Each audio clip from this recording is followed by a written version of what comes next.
Let us learn الحرف لام. The letter lam with the short vowels. The sound of the letter lam with the fatha is la. The sound of the letter lam with the dhamma is lu. The sound of the letter lam with the kasra is li. The sound of the letter lam with the long vowels. The sound of the letter lam with the long vowel la. The sound of the letter lam with the long vowel lu. The sound of the letter lam with the long vowel li. The sound of the letter lam with the absence of the short vowels السكون al.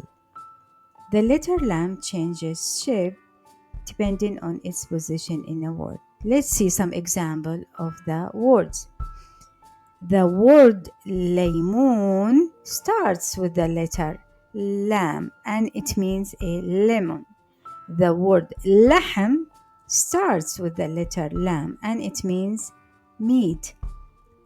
The word filfil has the letter lam in the middle and at the ends and it means pepper. The word maghsala has the letter lam in the middle and it means a sink.